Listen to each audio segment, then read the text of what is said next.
자, 오늘 말씀을 우리 같이 보겠습니다. 모세라는 인물은 이 80세에 하나님께 부름을 받았죠. 적지 않은 나이에 이제 부름을 받게 됩니다. 그리고 이제 애굽에서 이스라엘 백성들을 이끌고 가나안 땅에 들어가기까지 무려 40년의 세월을 이스라엘의 지도자로 이제 섬겼습니다. 모세는 이스라엘 백성들을 이제 애굽에서 끌고 나와 홍해를 건넌 뒤 광야에서 이제 40년을 보내고 가나안 땅을 목전에 두고 요단강 동편에서 이제 죽게 됩니다. 그는 비록 약속의 땅인 가나안에는 들어가지 못했지만 이 모세의 인생을 이렇게 우리가 돌이켜 보면 하나님께서 모세와 늘 함께 해 주시면서 그를 통해 수많은 이적과 기사를 베풀어 주셨다는 걸 알 수 있습니다.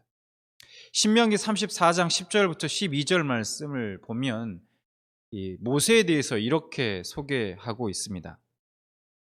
그 후에는 이스라엘에 모세와 같은 선지자가 일어나지 못하였나니 모세는 여호와께서 대면하여 아시던 자요 여호와께서 그를 애굽 땅에 보내사 바로와 그의 모든 신하와 그의 온 땅의 모든 이적과 기사와 모든 큰 능력과 위엄을 행하게 하시매 온 이스라엘의 목전에서 그것을 행한 자이더라. 하나님께서 친히 얼굴과 얼굴을 마주하고 말씀하셨던 자가 누구랍니까? 바로 모세라고 말씀하고 있죠. 또한 그와 함께 하심으로 수많은 이적과 기사를 큰 권능과 위엄을 행하게 하셨다라고 말씀하고 있습니다. 오늘 본문 말씀 속에서 등장하는 이 여호수아는 이런 모세의 뒤를 이어 이스라엘 민족을 이끌고 가나안에 들어간 그러한 위대한 인물입니다. 여호수아도 마치 모세가 홍해를 기적적으로 건넌 것처럼 요단강을 기적적으로 건넌 뒤 가나안을 정복해 나가게 됩니다.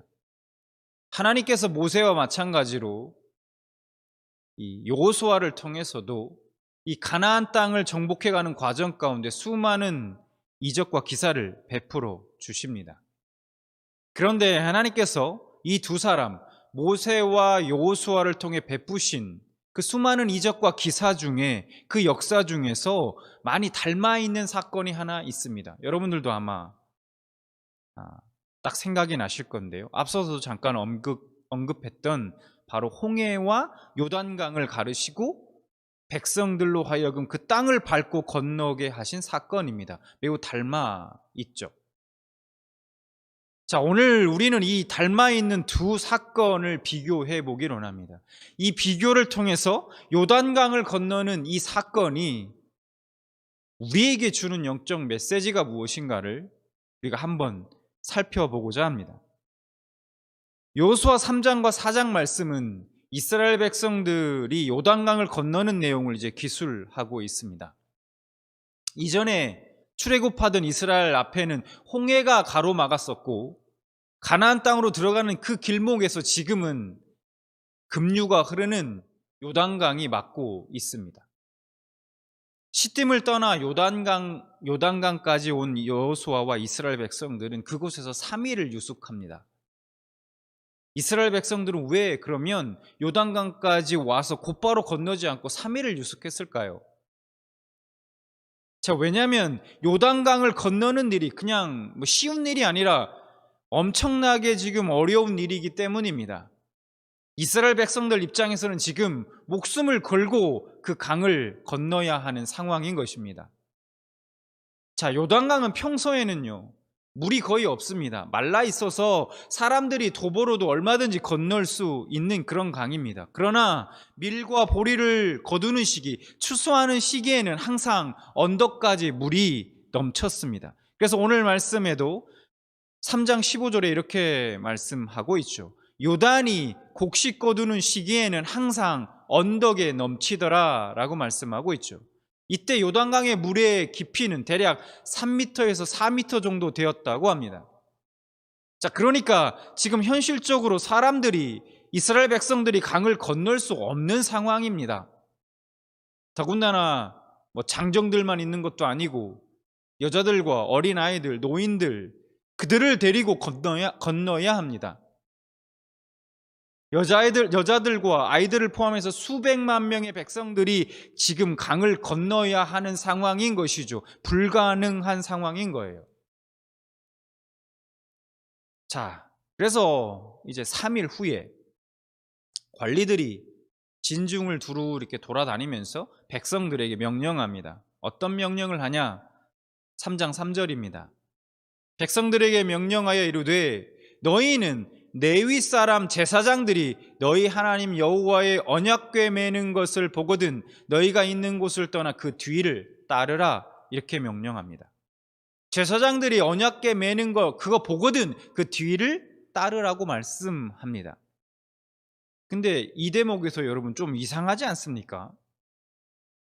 이스라엘 백성들의 이 고정적인 레퍼토리가 들리지 않습니다. 자, 광야 세대 같았으면 분명히 이 타이밍에 이렇게 불평했을 겁니다. 아니, 애굽에 매장지가 없어서, 광야에 매장지가 없어서 그 죽을 고생하고 이제 가나안 땅을 목전에 두고 우리를 수장시킬 셈이냐 라고 분명히 불평 불만을 쏟아 놓았을 텐데 그런 말들이 전혀 들리지 않는다는 겁니다. 자, 아무튼 지금 시딤을 떠나 요단강가에 이르러 3일 동안 거기서 유숙하면서 그들이 요단강을 건너기 위한 준비를 했습니다. 그들이 준비한 것은 무엇입니까? 딱 두 가지였습니다. 그 첫 번째는 제사장들이 언약궤 매는 것을 보거든 그 뒤를 따르라는 것. 자, 이게 무슨 말입니까? 즉 하나님의 말씀에 그냥 순종하라는 것입니다. 그런 명령을 한 것이에요. 두 번째는 뭡니까? 자신을 성결케 하라는 것입니다. 그래서 3장 5절에 보면 이렇게 말씀하죠. 여호수아가 또 백성에게 이르되 너희는 자신을 성결하게 하라. 여호와께서 내일 너희 가운데에 기이한 일들을 행하시리라. 그들이 요단강을 건너기 위해서 준비한 것은 배를 만드는 것도 아니었습니다. 다리를 건설한 것도 아니었어요. 여러분, 우리가 세상적인 상식으로 생각해 보면 그들이 이 요단강이 강물이 넘실대는 그 상황에서 그 강을 그래도 건널 수 있는 확률을 높이려면 뭘 해야 됩니까? 세상적 상식으로는 배를 만들거나 다리를 건설하거나 해야 하는 것이죠. 그런데 그런 것은 전혀 하지 않았다라는 것이죠. 여러분, 또 이스라엘 백성들이 지금 가나안을 건너는 것이 끝이 아닙니다. 그렇죠? 가나안 땅 정복이라는 과업을 이루기 위한 시작에 불과하다는 거예요. 요단강 저편에는 옛날에 가나안 땅을 탐지했을 때 사람들이 그들과 자신들을 비교해 보았을 때 자신들은 메뚜기 같다 라고 했던 그 사람들, 그 가나안 족속들이 여전히 그 땅에 존재하고 있습니다. 요단강을 건너면 길갈이고요. 그리고 거기서 조금만 더 가면 바로 여리고성입니다. 전쟁을 위해 부교를 만들고 병거를 앞세우고 정예 병사들을 준비해야 하고 그들을 선두에 세워야 합니다. 혹시 걷는 다음에 기습이라도 또 하면 어떡합니까? 만에 하나. 그런 준비들을 해야 하는 것이죠. 우리가 세상적인 상식으로 생각해 보면. 그런데 하나님께서 백성들에게 명하는 것을 보면 우리가 일반적으로 생각할 수 있는 강을 건너기 위한 준비도 아니고 전쟁을 위한 준비는 전혀 없다는 것입니다. 그저 하나님의 말씀은 무엇입니까? 명령은 하나님의 말씀은 제사장들이 언약궤를 메고 앞장서 가는 것, 그거 보면 그 뒤를 따라가라는 것입니다. 그리고 자신을 거룩하게 하라는 것입니다. 처음 하나님께서 여호수아에게 요구하셨던 것도 마찬가지였습니다. 그래서 여호수아 1장 6절과 7절 말씀을 보면 하나님께서 여호수아에게 이렇게 말씀합니다. 강하고 담대하라.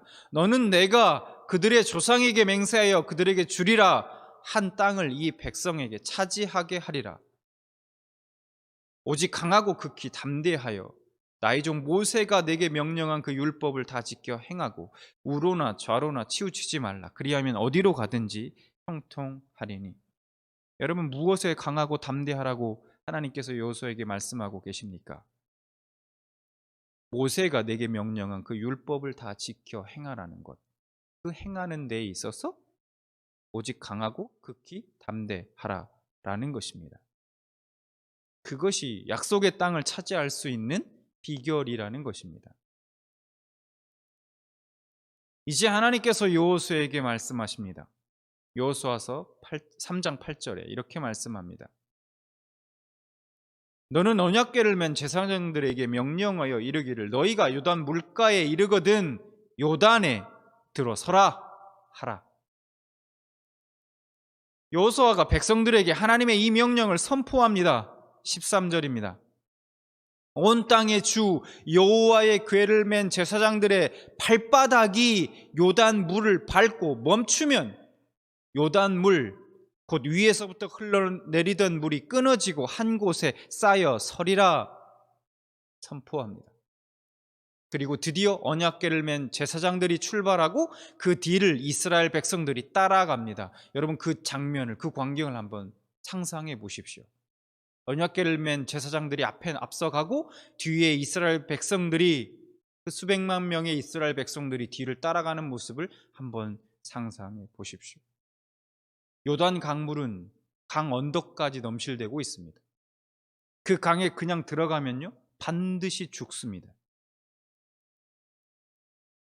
그렇게 되면 지금까지 애쓰고 고생해서 여기까지 온 모든 것, 그들의 꿈은 허사가 됩니다. 지금껏 살아온 인생은 한순간에 끝장이 나고 만다는 것, 그것은 사람이라면 누구나 본능적으로 알아차릴 상식입니다.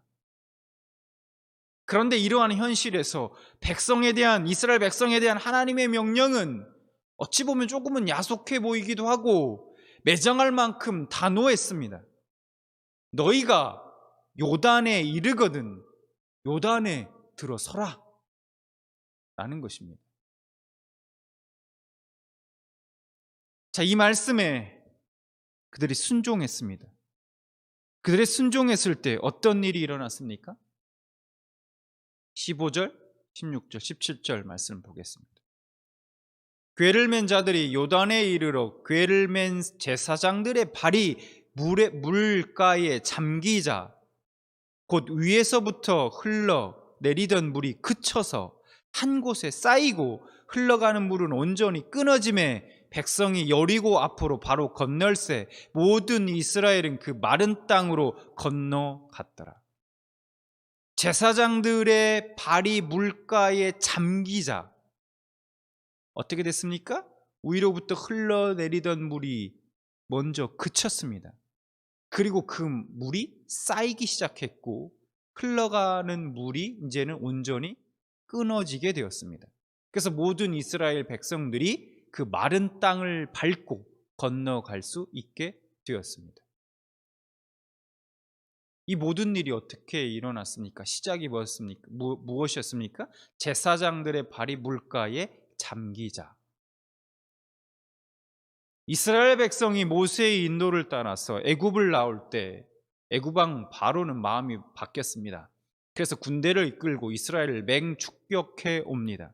그때 하나님께서 모세에게 명령하시죠. 앞에는 홍해가 가로막고 있어서 오두가도 못하는 절체절명의 상황 가운데 하나님께서 모세에게 명령합니다. 출애굽기 14장 16절에 이렇게 명령합니다. 지팡이를 들고 손을 바다 위로 내밀어 그것이 갈라지게 하라. 이스라엘 자손이 바다 가운데서 마른 땅으로 행하리라. 모세가 하나님의 말씀대로 지팡이를 들고 손을 바다 위로 내밀자 하나님의 권능으로 홍해가 갈라졌습니다. 그리고 이스라엘 백성들은 그 갈라진 홍해를 보고 건넜습니다. 여러분, 이스라엘 백성들이 홍해를 담대하게 건넌 것이 그들이 하나님을 신뢰했기 때문이었을까요? 그럼 아닙니다. 그들이 하나님을 신뢰해서가 아니라 그저 눈앞에서 바다가 갈라지고 그 바다 한복판에 길이 이미 나 있었기 때문에 그들이 그 바다에 들어갔던 것입니다. 그들에게 안전한 길이 열렸기에 그냥 보고 건넜던 것 뿐입니다. 그들에게 따로 하나님에 대한 믿음이나 순종은 필요하지 않았습니다. 바다로 달려 들어가도 빠져 죽을 일이 없다는 것은 굳이 하나님께 대한 믿음이 없어도 누구에게나 저절로 확인되는 상식이고 현실이었습니다.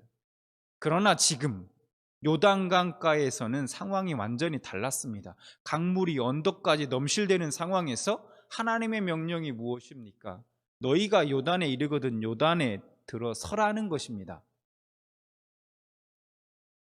여러분, 하나님이 마음이 바뀐 것일까요? 이제는 무엇인가 하나님이 뭔가 심술이 나신 걸까요?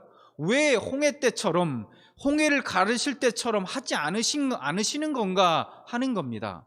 그냥 갈라주시면 되는데. 여러분, 만약에 홍해 앞에 선 이스라엘 백성들에게 홍해에 이르거든 홍해에 들어서라 라고 말씀하셨다면 어떻게 됐을까요? 400년 동안 이방 땅에서 노예 생활하던 그들에게 그런 믿음을 요구했다면 순종할 수 있었을까요?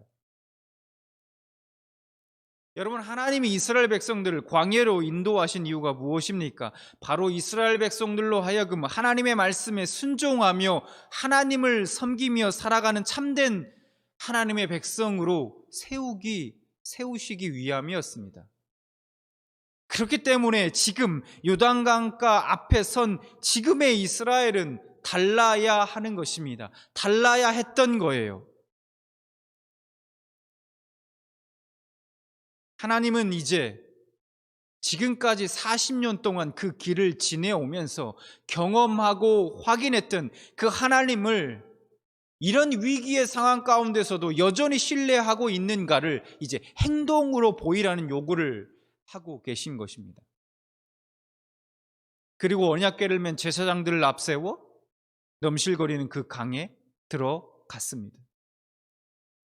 그들이 요단강에 들어간 것은 하나님을 그만큼이나 신뢰한다는 믿음의 행위였던 것입니다. 그리고 믿음으로 그들이 순종했을 때 어떤 일이 일어났습니까? 여호수아 3장 16, 17절 보면 다시 말씀을 보면 이렇게 말씀하고 있죠. 물이 그쳐서 한 곳에 쌓이고 흘러가는 물은 온전히 끊어짐에 모든 이스라엘은 그 마른 땅으로 건너갔더라. 우리가 신앙생활을 한다는 것은 하나님을 믿는 사람답게 사는 것을 말하죠. 우리가 신앙생활을 한다는 것이 안전하고 평안한 생활이 보장되어 있다는 것은 절대 아닙니다. 오히려 신앙생활은 위험하고 힘든 길을 걸어가는 모험과도 같다는 거예요. 하나님을 믿고 의지하고 넘실거리는 그 요단강 한복판, 벼랑 끝에서도 여전히 일하시는 하나님을 확인하는 스릴 넘치고 감격 넘치는 모험인 것입니다. 사람들은 누구나 홍해 앞에 서기를 원합니다. 요단강 앞에 서기를 원치 않습니다.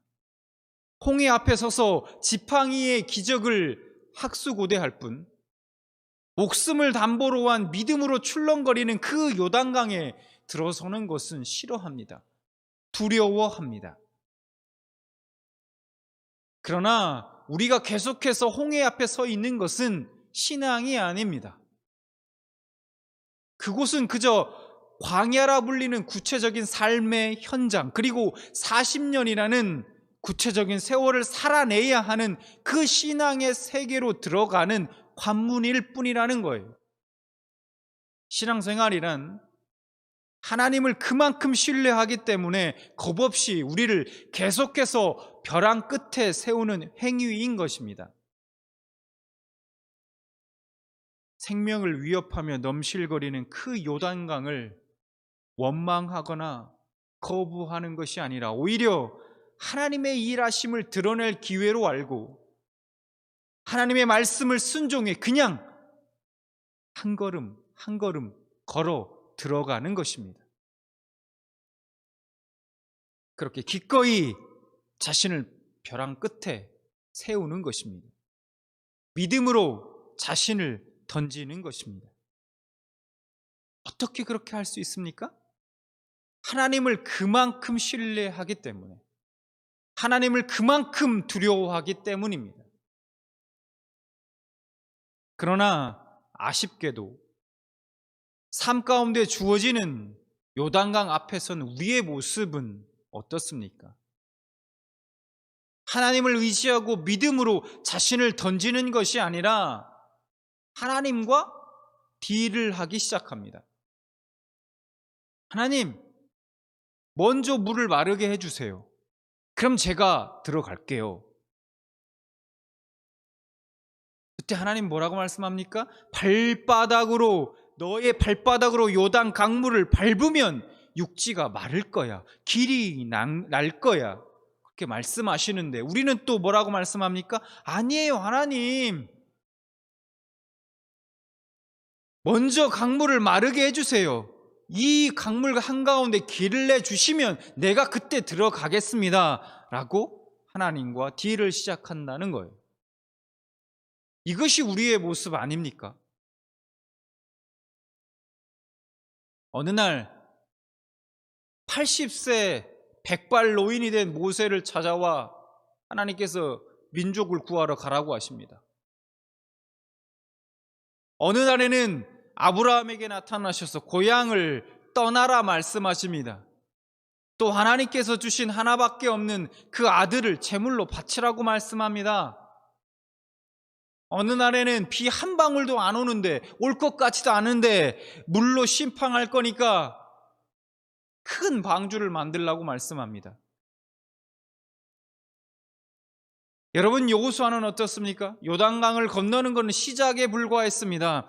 그 다음 여리고성이 그들을 기다리고 있었습니다. 하나님께서 전략을 말씀해 주세요. 그 전략이 뭡니까? 여리고성을 6일 동안 매일 한 바퀴씩 돌라는 겁니다. 그리고 마지막 7일째 날에는 성을 7바퀴 돌고 제사장들이 나팔을 불면 다 같이 외치라고 말씀합니다. 여러분, 이거 누가 봐도 황당한 전략 아닙니까? 뭐 이거 다 같이 죽자는 겁니까? 이런 황당한 전략이 어디 있습니까?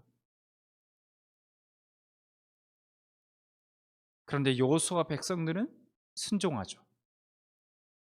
여러분, 다윗의 삶은 어땠습니까? 다니엘을 포함한 수많은 선지자들의 삶은 또 어땠습니까? 그들은 벼랑 끝에 설 때마다 믿음으로 하나님께 순종했습니다. 자신을 던졌어요.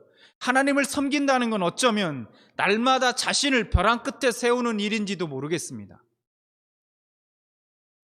때론 두렵고 의심도 되고 흔들릴 때도 있었겠지만 그들은 순종했고 하나같이 놀라운 하나님의 능력과 역사하심을 체험했습니다. 그렇게 그들은 그 벼랑 끝에서 살아계신 하나님을 만났던 것입니다. 수많은 믿음의 선진들이 자신을 벼랑 끝에 세우고 믿음으로 자신을 던지는 삶을 살았습니다. 마찬가지로 우리의 신앙도 힘든 현실과 고통의 현장을 빨리 벗어나거나 그것을 면하는 데 그 목적이 있는 것이 아니라는 겁니다. 그 구체적인 현실, 나에게 주어진 삶, 계속되는 우리의 삶 속에서 각자의 삶을 짊어지고 때로는 울고 때로는 신음하고 때로는 넘어지지만 다시 일어나고 하면서 그런 삶의 벼랑 끝에서도 여전히 일하시는 하나님을 알아가는 것입니다. 그리고 그러한 현실 속에서 만난 은혜로우신 하나님을 또한 세상 가운데 드러내어 증거하는 것이죠. 결국 신앙생활이란 하나님을 그만큼 신뢰하기 때문에 겁없이 자신을 계속해서 벼랑 끝에 세우는 행위인 것입니다. 여러분, 우리는 지팡이 끝만 바라보고 있는 홍해 앞에서 지금 떠나야 합니다. 과감히 요단강 앞에 서야 합니다. 우리가 벼랑 끝에 서서 자신을 믿음으로 던질 때 우리는 상상할 수 없는 하나님의 놀라운 역사를 보게 될 것입니다. 살아가신 그 하나님을 만나게 될 것입니다. 오늘 여호수아서 본문 말씀인 3장 13절 말씀을 우리 다 같이 한번 보겠습니다. 함께 읽겠습니다. 시작. 발바닥이 요단물을 밟고 멈추면 요단물 곧 그 위에서부터 흘러내리던 물이 끊어지고 한 곳에 쌓여 서리라. 발바닥이 요단물을 밟고 멈추면, 사랑하는 평안가족 모두가 강물이 넘실거리는 요단강 항복판 그 벼랑 끝에서 오직 하나님만 믿고 의지함으로 하나님의 능력과 역사를 체험하고 살아계신 하나님을 경험하게 되시길 간절히 소망합니다.